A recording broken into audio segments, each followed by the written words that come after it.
Hello વિદ્યાર્થી મિત્રો, ફરી પાછાના ઓનલાઈન ક્લાસની અંદર આજે આપણે મળી રહ્યા છીએ. વિદ્યાર્થી મિત્રો, આમ જોઈએ તો આપણે ગુજરાતી સાહિત્યની શરૂઆત ક્યાંથી માનવામાં આવે છે? તો વિદ્યાર્થી મિત્રો, 15મું શતક એટલે કે 15મી સદી ગુજરાતી સાહિત્યને માન્યતા મળી હોય. એટલે કે એ સમયે કોઈ માન્યતા મળવી એટલે કે 15મી સદી આપણો ગુજરાતી સાહિત્યનો ઇતિહાસ શરૂઆત થયો એવી માન્યતાની વાત થાય છે. પણ એ સમયે કોઈ એવા સાહિત્યવિદો નહોતા.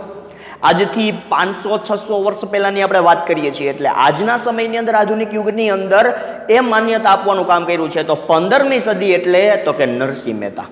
તો નરસિંહ મહેતાથી આપણી ગુજરાતી સાહિત્યની શરૂઆત થઈ હોય એવું આપણે આજે માનીએ છીએ. આજના સાહિત્યકારોએ આપણને એના ઘણા બધા એવા પુરાવો આપણને આપેલા છે. તો વિદ્યાર્થી મિત્રો, આજે આપણે એવું એક નરસિંહ મહેતાનું સાહિત્ય જોવાનું છે. નરસિંહ મહેતા એટલે આપણને ખબર છે આપણું જુનાગઢ એની સાથે જોડાયેલું. ભાવનગર જે છે એ એની જન્મભૂમિ છે. ભાવનગરના તળાજાની અંદર એનો જન્મ થયેલો છે. પરંતુ કર્મભૂમિ એટલે કે જીવનનો મોટો ભાગ જીવવા માટે એને જુનાગઢને પસંદ કરેલું. એટલે એની કર્મભૂમિ છે એ જુનાગઢ કહેવાય છે. એવા આપણા સાહિત્યકાર એટલે નરસિંહ મહેતા 15મી સદીની અંદર થઈ ગયા હોવાનું માનવામાં આવે છે. એના સાહિત્ય ઉપરથી, એના અંદાજ ઉપરથી એવું કહેવામાં આવે છે. એનું કારણ એ છે, એ સમયમાં કોઈ જન્મ તારીખ નોંધવાનું કે કયા સમયમાં પર્ટિક્યુલર થઈ જ ગયા એનો પાકે આપણી પાસે ખાતરી છે એવા કોઈ પુરાવા નથી. પણ ઘણી બધી એવી દંતકથાઓ છે. દંતકથા એટલે શું કે સાચી છે એના કોઈ પુરાવા નથી. એ દંતકથા ખોટી છે તો એના પણ પુરાવા નથી. પરંતુ સદીઓ પેઢી દર પેઢી ચાલી આવે છે એ કથાઓ, એ દંતકથાઓ. એને આધારે નરસિંહ મહેતાનું જે સાહિત્ય આપણને મળ્યું છે એમાં ક્યાંક છેલ્લી પંક્તિઓની અંદર નરસૈયા ચા સ્વામી, નરસૈયો કહે, નરસૈયો ભણે, આવા ક્યાંક શબ્દ છે. એના આધારે આપણને ખબર પડી કે નરસિંહ મહેતાનું સાહિત્ય છે.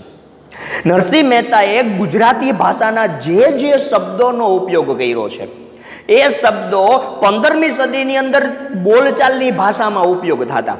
અત્યારે તમે ને હું આપણે જે ગુજરાતી ભાષાના શબ્દોનો ઉપયોગ આપણે રૂટીન લાઈફમાં કરીએ છીએ ને, અત્યારે હું તમને કહું કે ભાઈ આ ટોપિક તમારે લખવાનો છે, ગુજરાતીનો એક નિબંધ છે, એના પોઈન્ટ્સ છે, પોઈન્ટ્સના આધારે તમારે નિબંધ લખવાનો છે. તમે કઈ ભાષા? તો કે આપણી ગુજરાતી ભાષામાં તમે ને હું જે ભાષા બોલીએ છીએ, જેવા શબ્દોનો ઉપયોગ કરીએ છીએ, જેમાં ક્યાંક શબ્દ ઇંગ્લિશના પણ આવે, ગુજરાતીના આવે, હિન્દીના આવે, આવા શબ્દોનો ઉપયોગ કરીને આપણે નિબંધ લેખન કરીએ. તો એ સમયની અંદર બોલચાલની ભાષા જે ઉપયોગમાં લેવાતી હતી એવા જ શબ્દોની અંદર એને પદોની રચના કરી. તો આપણા સાહિત્યકારોએ નક્કી કર્યું કે નરસિંહ મહેતાના જેટલા કંઈ પણ ભજન છે, જેટલા કંઈ પણ પદ છે, એ આપણને જે મળે છે એની અંદર ગુજરાતી શબ્દોનો, ગુજરાતી ભાષાના શબ્દોનો એને રિસર્ચ કર્યું એ શબ્દો ઉપર. ત્યાર પછી નક્કી કર્યું કે આ બધા શબ્દો જે છે એ તો 15મી સદીના શરૂઆતમાં કે 15મી સદીની અંદર આ શબ્દોનો ઉપયોગ થતો.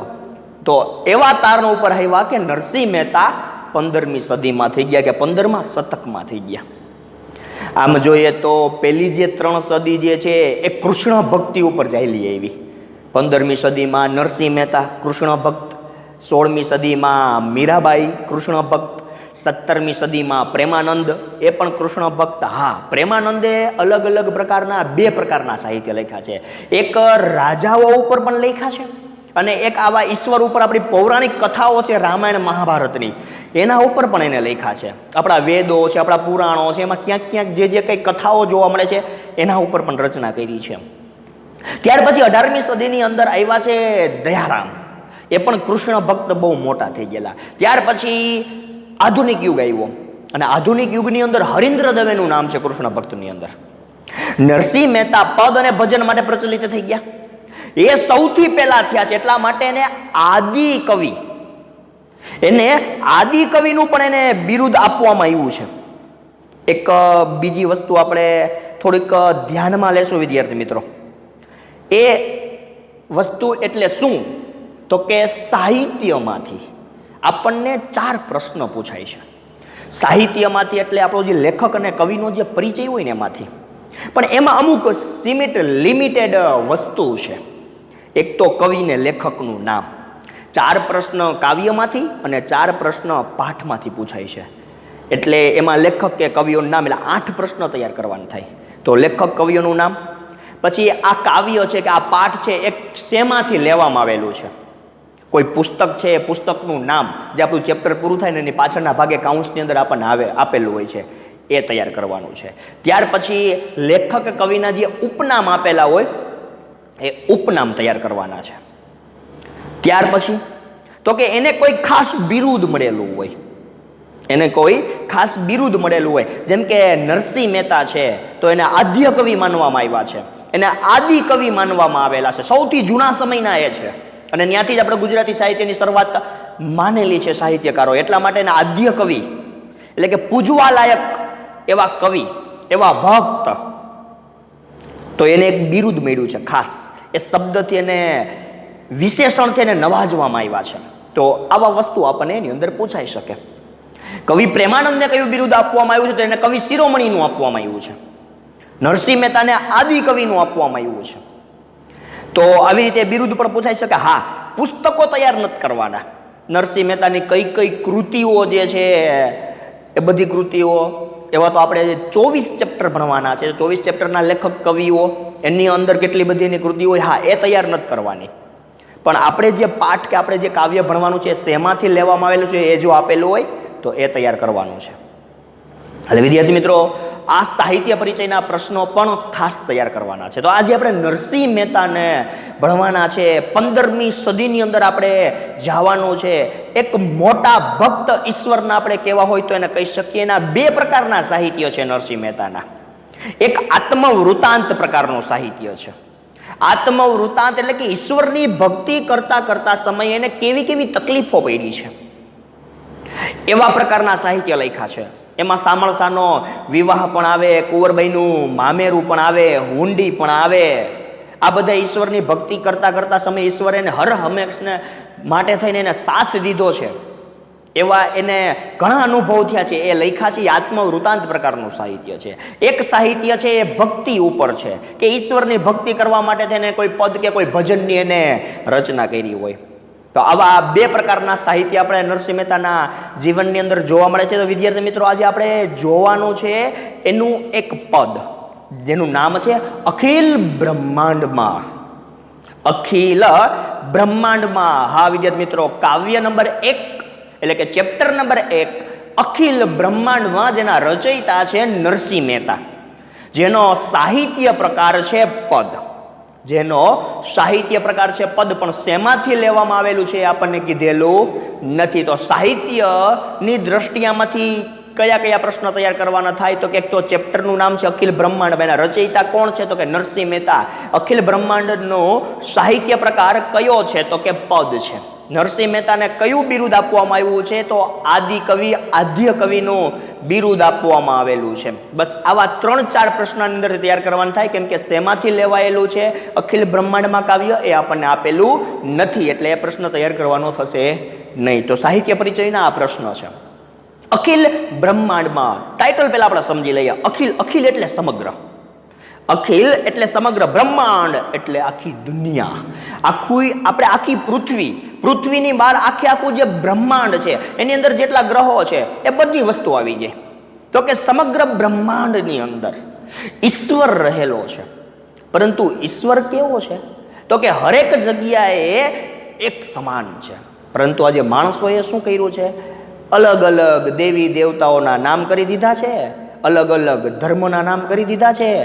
ધર્મની અંદર પેટા ધર્મ કરી દીધા, જ્ઞાતિઓ કરી દીધી, પેટા જ્ઞાતિઓ કરી દીધી, ધર્મની અંદર પણ ભાગ પાડી દીધા. બધું અલગ અલગ અલગ અલગ કરવા માંડ્યા છે. પણ સાચી વસ્તુ શું છે? તો કે સમગ્ર બ્રહ્માંડની અંદર એક જ ઈશ્વર છે. એને અલગ અલગ રૂપથી આજે માણસો પૂજવા માંડ્યા છે. સોનું હોય, સરસ મજાનું એક નરસિંહ મહેતાએ ઉદાહરણ આપ્યું છે. આમાં સોનાનું ઉદાહરણ આપ્યું છે. સોનું છે, સોનું, એમાંથી તમે બંગડી બનાવો, હાર બનાવો, હાથમાં પહેરવાના કળા બનાવો, કાનમાં પહેરવાના કુંડળ તમે બનાવો, એટલે કાનમાં પહેરવા માટેનું ઘરેનું તમે કુંડળ તમે બનાવો. પણ એ બધી વસ્તુ બની કેમાંથી? તો કે સોનામાંથી જ બની ને. પણ એને અલગ અલગ સ્વરૂપ ધારણ કરી લીધા, તો અલગ અલગ નામ આપી દીધા. તો આજે આપણે એ જ કરીએ છીએ કે ઈશ્વરના અલગ અલગ સ્વરૂપ આપણે અલગ અલગ નામ આપીને આપણે અલગ અલગ રીતે એને પૂજવા માંડ્યા, અને ધર્મ વચ્ચે જે છે એ ઝઘડાઓ થવા માંડ્યા. કારણ શું છે? એની પાછળ જવાબદાર તો આપણે જ છીએ ને. તો નરસિંહ મહેતાએ કીધું છે કે આમાં આપણો વાંક નથી, આમાં આપણા ગ્રંથોનો જ વાંક છે, કે કેમ ગ્રંથોએ જ ગડબડ કરી દીધી છે, કે ગ્રંથોએ સાચી વાત આપણી સામે કરી જ નથી. બધા લોકો ગ્રંથો વાંચે, જેને જેવું સમજાય એવું આચરણ કરે. કેમ કે ગ્રંથોની અંદર જે છે એ ચોખવટથી વાત નથી થયેલી કે આ વસ્તુ આમ છે ને આ વસ્તુ તેમ છે.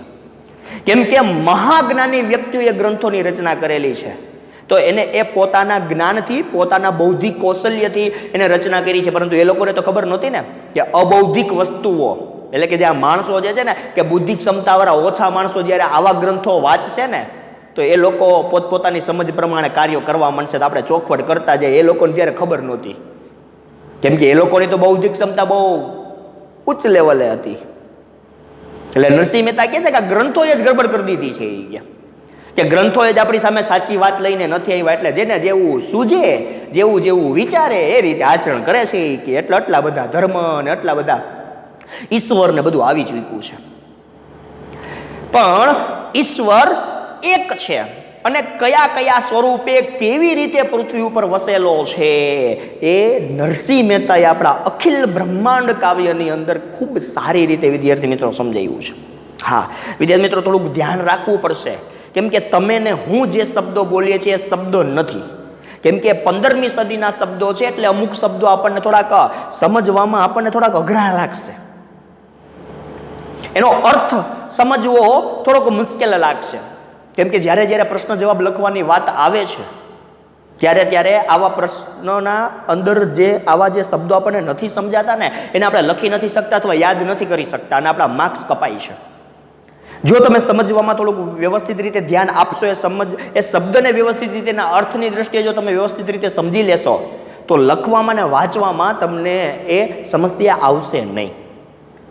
તો વિદ્યાર્થી મિત્રો, આપણે અખિલ બ્રહ્માંડની અંદર ઈશ્વરના સ્થાન વિશે, ઈશ્વરના સ્વરૂપ વિશે જે નરસિંહ મહેતાએ વાત કરી છે એ કરવાની છે. તો જોઈએ છીએ આપણે આપણું કાવ્ય અખિલ બ્રહ્માંડમાં રચયિતા છે નરસિંહ મહેતા. ઈસવીસનની 15મી સદીમાં થઈ ગયા હોવાનું માનવામાં આવે છે. જન્મ બાબતે, મૃત્યુ બાબતે, બધી બાબતે દંતકથાઓ છે. કોઈ સચોટ માહિતી નથી આપણી પાસે. સાહિત્ય પ્રકાર છે પદ. તો જોઈએ વિદ્યાર્થી મિત્રો આપણું આ કાવ્ય અખિલ બ્રહ્માંડમાં એક તું શ્રી હરિ. અખિલ બ્રહ્માંડમાં એટલે કે સમગ્ર દુનિયાની અંદર, સમગ્ર બ્રહ્માંડની અંદર, અખિલ, અખિલ શબ્દનો અર્થ લેવાનો છે આપણે સમગ્ર. સમગ્ર બ્રહ્માંડની અંદર એક તું શ્રી હરિ. શ્રી હરિ એટલે ઈશ્વર. તું એક જ છો સમગ્ર દુનિયાની અંદર, સમગ્ર બ્રહ્માંડની અંદર. શ્રી હરિ તું એક જ છો. જુજવે રૂપ અનંત ભાસે.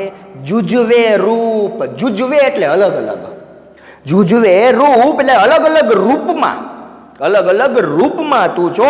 અનંત ભાસે, અનંત એટલે કે જેનો કોઈ અંત જ નથી. અનંત શબ્દ સમૂહ માટે પણ એક યાદ રાખી લેજો વિદ્યાર્થી મિત્રો. અનંત કે જેનો કોઈ અંત જ નથી, એવા ભાસે. ભાસે એટલે ભાસ થવો, એવી શંકા થવી. શું કે છે કે સમગ્ર બ્રહ્માંડની અંદર, સમગ્ર દુનિયાની અંદર તું શ્રી હરિ, તું એક જ છો, તું અનંત છો, તારો કોઈ અંત જ નથી એવો ભાસ થાય છે. એવી અમને કલ્પના થાય છે કે તારો કોઈ આ દુનિયાની અંદર અંત જ નથી. આજે માણસ પૃથ્વી ઉપર બેઠો છે, પરંતુ મંગળ ગ્રહ ઉપર કે ચંદ્ર ઉપર પણ માણસ પહોંચી ગયો છે. પરંતુ માણસ કદાચ ભવિષ્યમાં સૂર્ય સુધી પણ પહોંચવાના પ્રયત્નો કરશે. હા, પણ સૂર્ય સુધી પહોંચવું બહુ અશક્ય વસ્તુ છે. કેમ કે પૃથ્વી ઉપર પણ રહીને આપણાથી ગરમી નથી સહન થતી, તો સૂર્ય સુધી નજીક જવાની વાત તો આખી કહેવાય ને કે અલગ જ છે. કદાચ ઈશ્વર આપણને ત્યાં સુધી પહોંચવા જ નહીં દે. સૂર્યમાળાની અંદર જે સૂર્ય જે છે એ અતિશય મહત્વ ધરાવે છે. હરેક જે ગ્રહો છે એની અંદર એની ગતિવિધિ મહત્વ ધરાવે છે.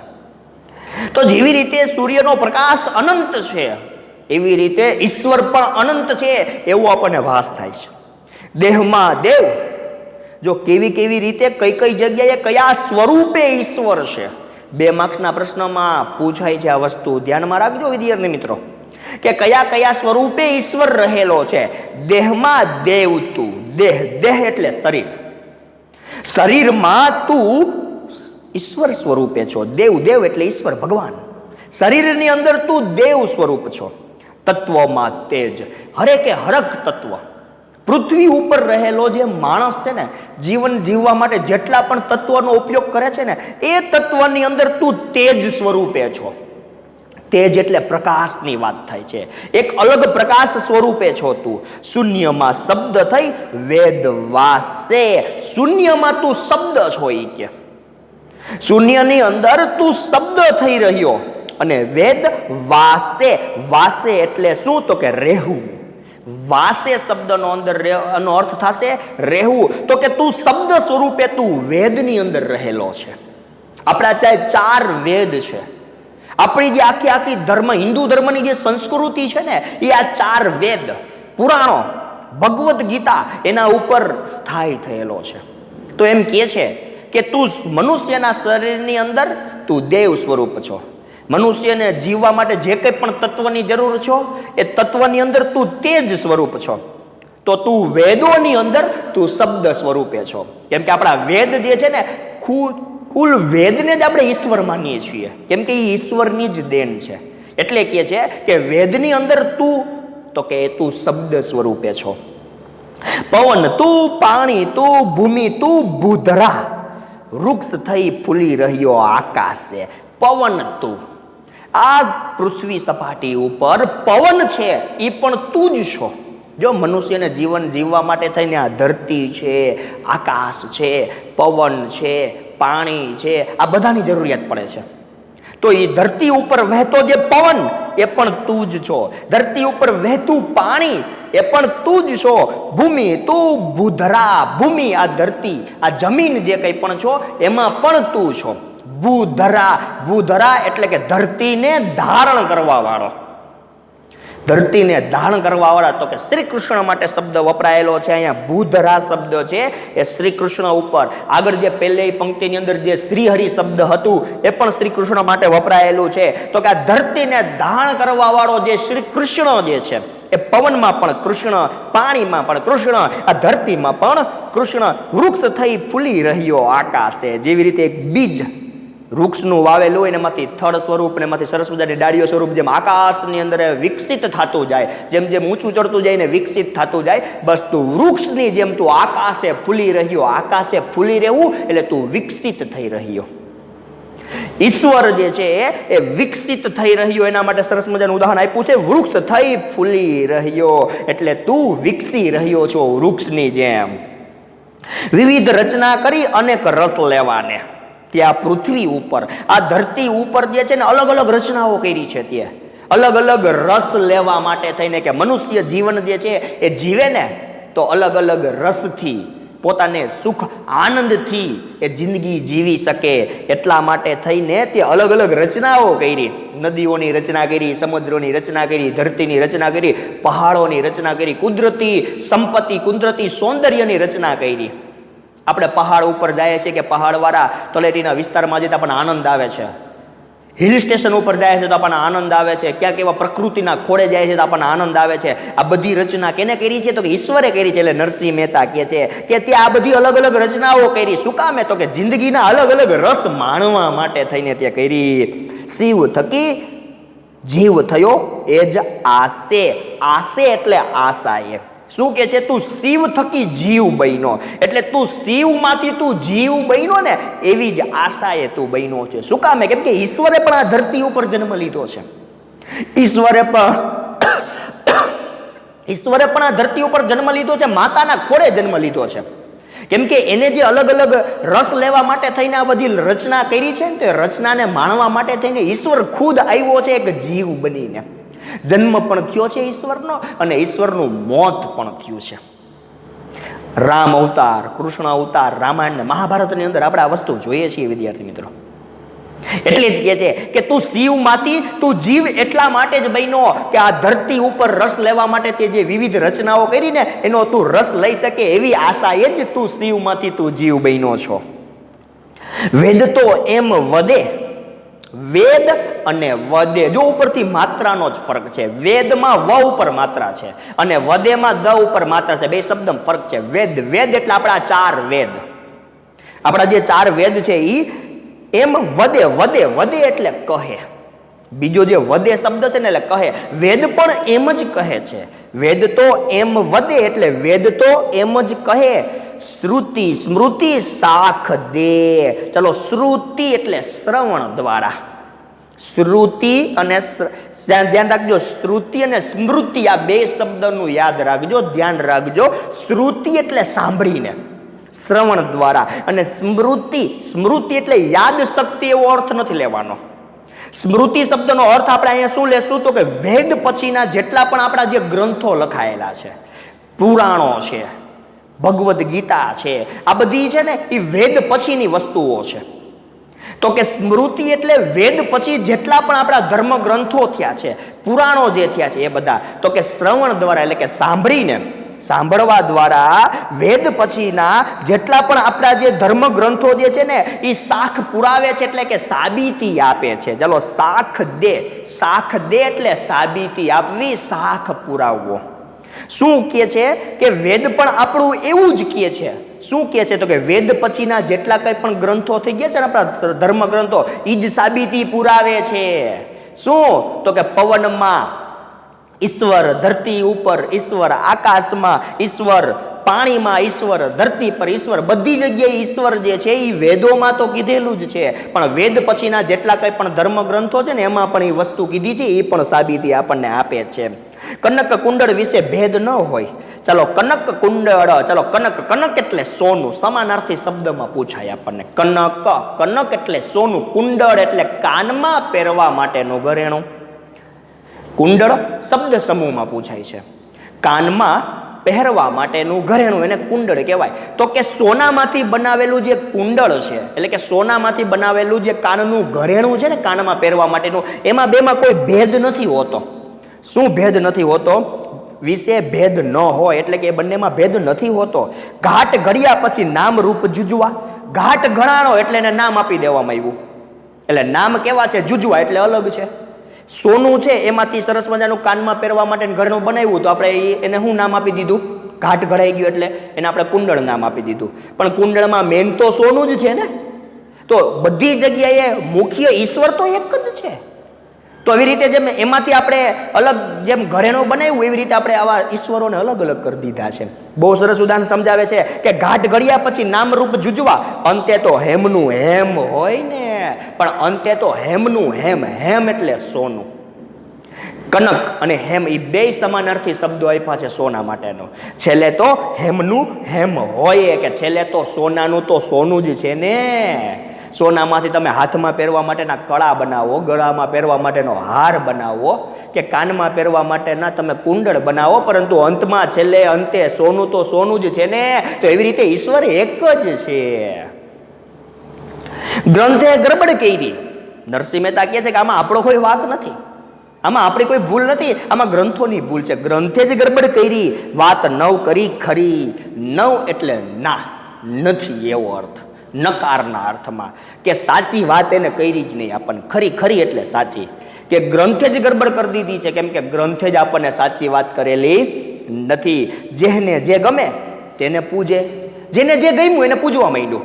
મેં ગ્રંથ વાંચ્યો તો મારી વિચાર શક્તિ પ્રમાણે મેં એમાંથી જે સમજ્યું, મેં એવી રીતે આચરણ કરવાની શરૂઆત કરી દીધું. એ જ ગ્રંથ કોઈ બીજો વ્યક્તિ વાંચે છે, એની સમજ શક્તિ પ્રમાણે એને જે વસ્તુ ગમી એ પ્રમાણે આચરણ કરવા માંડે છે. એટલે આમાં ગ્રંથોની જ ગરબડ છે.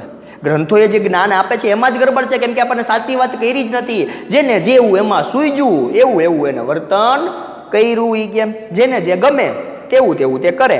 મન વચન કર્મથી આપ માની લહે, સત્ય છે એ જ મન એમ સૂજે. શું કે છે? મન વચન અને કર્મથી, પોતાના મનથી, પોતાના શબ્દોથી, વચન, વચન એટલે શબ્દોથી, કર્મ એટલે પોતાના કામથી, પોતે મનમાં જે વિચારે છે તે, પોતે જે બોલે છે તે, અને પોતે જે કાર્ય કરે છે તે. મન વચન અને કર્મ.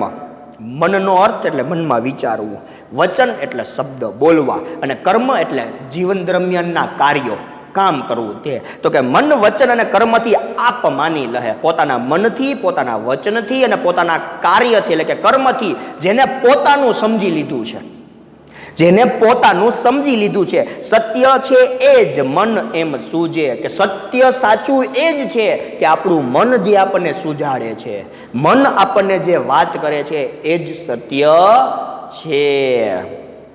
જો વિદ્યાર્થી મિત્રો, આ પંક્તિ સમજવા જેવી છે કે આપણા મનથી, આપણા શબ્દોથી ને આપણા કાર્યોથી, આપણા મનથી, વચનથી ને કર્મથી આપણે જેને માની લીધું છે, આપણે પોતાનો ઈશ્વર માની લીધો છે.